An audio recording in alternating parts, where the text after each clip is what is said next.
sometimes if you ask a user what they want, what they tell you they want is not actually what they want. Welcome to the Experimentation Edge, where product managers, data scientists, and engineers talk about how they make smarter decisions. I'm Ashley Stirrup, the Chief Marketing Officer for GrowthBook, and in each episode, I'll sit down with an executive to unpack how they use experimentation and A/B testing to make better decisions. This show is sponsored by GrowthBook, the open source experimentation platform leader. Now let's jump in and get started with our next guest. Hello, and welcome to today's podcast. I'm excited to have Lina Blackman, Head of Product Analytics from Squarespace on. Welcome, Lina. Thanks so much, Ashley. Super excited to be here. So Lina brings a tremendous amount of great experience with us. She's been head of product analytics at Squarespace for over 5 years. And Lina, maybe you could walk us through your background a little bit. Yeah, sure. So I've been at Squarespace about 5 years, always in product analytics. Prior to Squarespace, I was doing digital analytics at iHeartRadio. So mostly mobile app, but got some exposure to some of the TV and Alexa devices too, which is a lot of fun. Streaming data is super fun. And then prior to that, I was at Bloomingdale's.com when e-commerce was just getting hot. And that's where I learned experimentation. Oh, wow. Sounds great. Before we talk about experimentation at Squarespace, maybe you could talk a little bit about kind of some of the priorities you have there and just a little bit of an overview of the Squarespace business. Sure. So Squarespace is a website builder platform. That's what we're primarily known for, but we also have scheduling product, domains product, suite of commerce product and functionality. The website CMS is core though, so it's a user coming in, trying to build up a website. They can choose from templates that we have, or they can build from scratch using AI. And how many customers do you have approximately? We have around 3 million website customers. So that's a lot of volume, a lot of opportunity for testing, plenty of power. For sure, yeah. We have some experiments are powered, some are underpowered, depending on the slice. Yes, of course. Could you tell us a little bit about experimentation there? Is it a more centralized model or a decentralized model? So the way my team is structured is we have embedded analysts into each of the product areas. So I would say it's pretty decentralized because we view our analysts as the partner in crime or spy, analytics spy within each of the product teams. At the central level, at the analytics level, we own the experimentation program. So the repo with all the A/B tests results that are consolidated, the templates for A/B test briefs. That framework is centralized, but the analysts are owning each of their tests with their product teams individually. Got it. And how does your team decide where to focus and where the biggest opportunities are? I would say it's a little mixed by team and business line, but for the most part, we have company goals that we go towards. They're all driven by our user problems and revenue targets, of course. And then they kind of trickle down to teams. So specific teams will own, I view it as kind of like a North Star framework or a metrics ladder leading up into all of those goals and user problems. But depending on which team you are, you own a part of that user journey, and your key goal should be optimizing that specific part of the user journey. Makes sense. And roughly how many experiments are you running per year? We have around 150 to 200. It's a little bit of a moving target. Got it. And any areas in particular that your team's focusing on? I think what areas are we not focusing on? Some of the areas that have been hottest for testing in the last year is our onboarding experience. So when a new user joins, they get through that flow. We're a little newer to mobile app A/B testing, which is really exciting. And the implementation of that is just a little more challenging. So that's been fun. And checkout and the pricing page have been big in the last couple of years. Got it. And I wouldn't think of mobile as being an important surface for a website building tool. Yeah, it's interesting because the business has gone back and forth over that over the years too. What we find is our power users like our mobile experience, and it's just a more simple UI to manage your business. So we know it's a key part in our small business owners. Could you tell us about an experiment where you had a lot of learnings? There's so many to choose from, it's hard. But there's one that I think walks you through our core experience pretty well. So when a user joins Squarespace, they can land on squarespace.com. They can start a trial. they can either select a template or they can go through our Blueprint AI Builder experience. Prior to all of that, what really set the stage for figuring out that we should focus on this flow was we just launched a blank template. So a user can select a beautiful designer template, or they could choose a blank white screen and just start adding things from scratch. This was actually a bit of a disaster. It was not a good user experience. We saw early signals that we were increasing the number of users like coming in to our CMS and all of that, but they didn't end up converting. And when we started to dig into that, why? We realized that we have two very distinct user types, like one that is more technical and wants the customization, and then a whole lot of users who actually need more a guided way to design their templates. These are, non-tech, they don't have time to be digging into the HTML and custom code of their website. They just want to select a few things and customize. But it kind of helped us segment our users between learners and builders or tech savvy versus not. And it was a start of some of you'll see it now live on the site, but Blueprint AI Builder that was helped the team think through all of the problems and user flows and segments that ultimately came out to a better experience, Blueprint.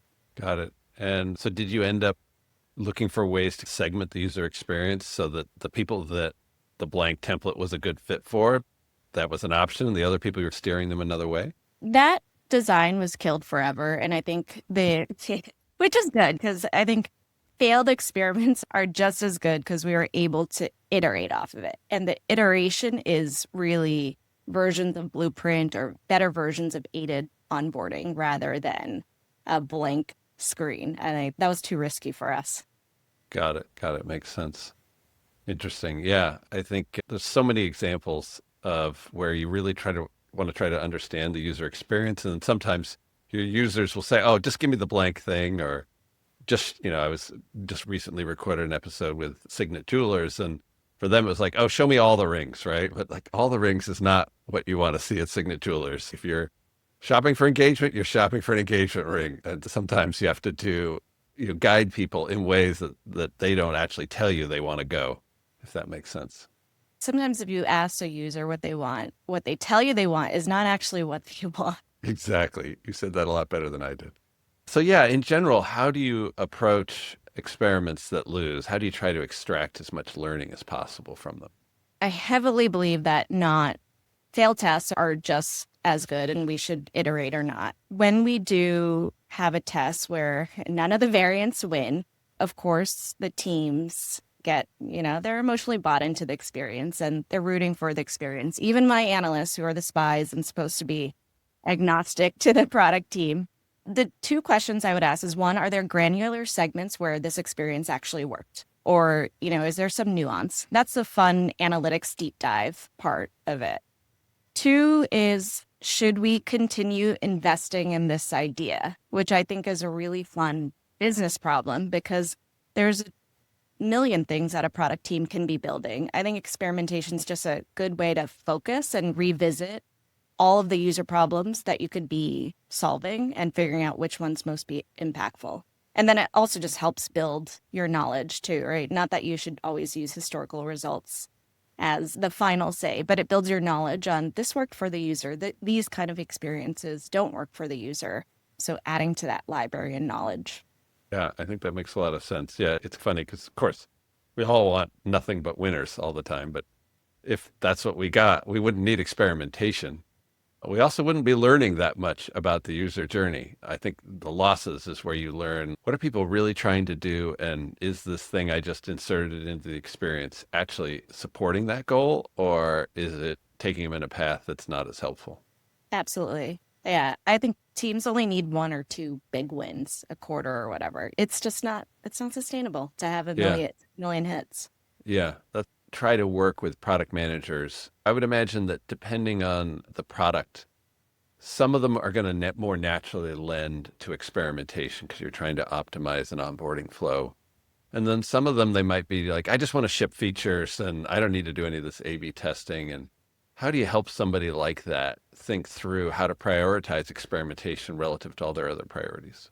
I think all of our business lines and product teams are on different points of the maturity curve for Of experimentation. course. For those that are earlier on, one, testing is not just about the test itself, it's also just the toolkit that comes with it. We've built analytics tooling around it. We have a very clean brief that helps us align on goals. We have the technical infra behind all of it to launch tests in a very controlled way. So that's like the first thing I offer. Like we have a beautiful toolkit around it. Even if you're doing a rollout, just try out the testing framework first because it actually may end up saving you time or the headache of going back to a launch that you wanted to measure via pre-post or something like that. The second thing is also showing the wins, like being very open about here's our experimentation program, here's what's worked, what hasn't worked, so that teams can learn from other teams. And then maybe the third thing might just be sometimes it's an analyst going in and just fighting and being really embedded in the team and understanding deeply the problems that team feels they are facing and the roadmap and all of that. And just coming in with the right context at the right time. Like, hey, this is a good opportunity for an A/B test. And then once they get into the rhythm of one or two tests, it just becomes more natural. And then we can, if they're earlier on the maturity curve for experimentation, we always try to err on the side of over testing too, just so they get in that rhythm and build that habit with the teams. It's a really great answer. I love it. So, are there ways that you're trying to package up those learnings, especially helping other teams learn from each other? Yeah, we have a few ways. One, we have a consolidated A/B test log where all briefs and all results are linked. And we're constantly reminding analysts and teams, please keep those updated because it's so helpful to be able to look back. So that's public and anyone at the company can access it. The others, we have insights rituals where we do try to make it a point for analysts and even product managers to present results to a large format meeting regularly. And it's presenting the result, but it's also asking, what did we learn about the user that could be applicable to other areas? We do that whether it's large format that is more like product wide, but also smaller teams by business lines, like just talking and discussing the results and creating that buzz around the A/B test results. Yeah. And if I were better, I'd consolidate those results and present them more, but that falls behind a little bit. Yeah, of course. That gets to be a tricky thing. And so, do you find that the teams that are most active in A/B testing are generating insight that the other teams can leverage? I would like that to be more. There have been instances over the years of teams connecting the dots for sure. But the analysts, I view them as a kind of like glue team where they help connect the dots if the product owners aren't doing that. And it's hard sometimes because sometimes the team is like a year ahead of another team in their growth funnel. Yeah. So it makes a lot of sense that not everything can be one-to-one. And sometimes it's just very specific to the product or business line that you're working on. Yeah. And how do you think about kind of North Star metrics? And if you listen to Ronnie Kohavi, he talks a lot about the importance of getting everybody aligned around an overall evaluation criteria. That can be really hard depending on what you're trying to optimize. And I'm not quite sure how this step in the process aligns with my North Star metric. We're big on the North Star metric. I don't think we have it down perfect. Why I love it is it's not the metric itself for me. It's about the KPI tree that happens. So it's a simplified way of understanding revenue inputs tied to the user. And we launch this every year with our teams because we get it. Not everyone is as into the numbers as we are. So giving teams some guidance, like these are the three levers that you should be working towards, whether it's revenue or subscriptions or customers or selling customers, whatever it is. It's just that we have three very simple ones and teams know what they are, and then they know how they might ladder up. Because the job of the analyst might be connecting alongside the product manager, connecting that product area that they own, those user flows connected to that metrics ladder that we release. Yeah. And I'm guessing you have a lot of metrics that you look at for each experiment. Do you kind of help people with a decision framework as they look at, okay, this metric's up, that one's down, what do I do? Yeah, for sure. Part of our A/B test brief is a decision matrix where an analyst and a product manager will fill in the two metrics. One might be the key metric, the other might be the counter metric that you don't want to hurt. And then within that matrix, it's a go forward or roll back decision or analyze further. Mm-hmm. And do you find yourself sometimes saying, okay, let's replicate this test because maybe it's in the 5%, not the 95? If you have a 95% confidence interval, 5% of your tests are going to be false positives. So every once in a while, you need to go back. Maybe this one's in the false positive bucket.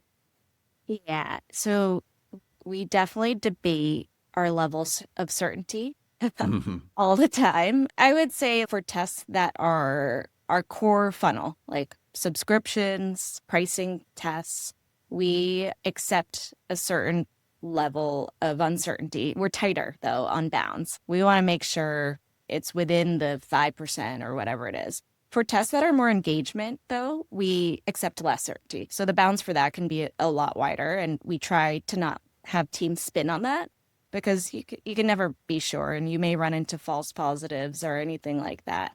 But it should really only be if it is something that affects bookings or bottom line that we need more precision. Got it. That makes a lot of sense.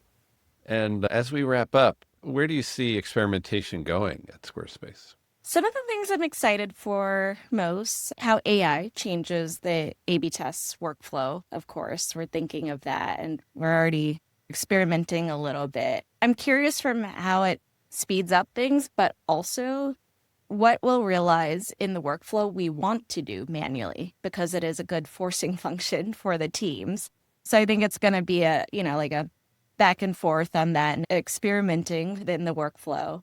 The other thing is as we expand business lines, for example, like our scheduling business is a little bit newer to some of us, getting experimentation programs spun up for some of those business lines that are just newer along the maturity curve and taking learnings from the other teams. But AI, I'm sure everyone is saying AI, but that's top of mind for us for sure. Yeah, that makes a lot of sense. Are you seeing the product teams moving faster because of AI, and has that affected how you look at experimentation? I still think it varies by team a lot. There are some teams who are definitely moving a lot faster, and there are a lot of tiger teams that are spun up now that are experimenting with AI and everything in workflow. So some of that is wait and see, and some teams are just a little behind. I think we're seeing it's definitely going to be faster. I think for experimentation, we got to figure out which parts of the workflow we can be more hands off with, like the tests that are less risky for sure. Have an AI run the analysis, have an AI run the test brief, but then I might question why are we running it then? So I think it's going to be a back and forth conversation on what we want to let go of and what it can optimize. And maybe it's the mundane parts of the analyst workflow too, like the tracking or assignment setup. Yeah. Yeah, for sure. With AI, at a minimum, you want to do a lot of do no harm testing, and then maybe you put your emphasis in terms of like hypothesis definition and real thought on experiment design. You put that into the bigger bets. Yeah, exactly. I think we'll still have to approach some parts of the process manually because we need to be thinking methodically through each of the steps.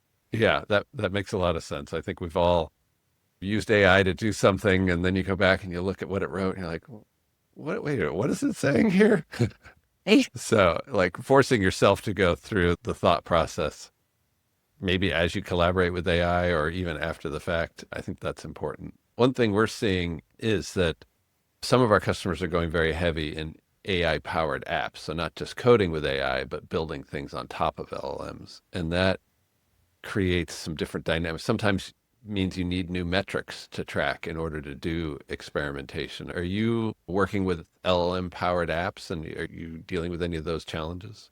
Internal apps are like product facing. I was more thinking product facing. Yeah.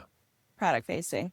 Yes, there are a number of initiatives planned that are getting to everybody's releasing some chatbot or something like that, right? Right. What's fascinating from the data side for that is one, the tracking of that, like the prompt quality and evaluation and all of that. The other piece is if these features are just going to launch for experimentation specifically, we might not, it might be more of an optimization experiment than Yeah. do we roll this out or not? We know we want to roll this out because that's what the industry is doing, but we could definitely leverage experimentation for optimizing the experience or the entry points. And Yeah. The good news is that if you're doing something relatively simple, say, for example, Typeform, they built an AI agent to help people build customer surveys. So they're able to measure how fast are they building the survey without AI and how fast are they doing it with AI and how often do they actually send out the survey. So there's some very clear metrics in those cases that you can then say, did this prompt help them get there better or did this system prompt? In the case of Khan Academy, they ended up saying, we're trying to help students learn.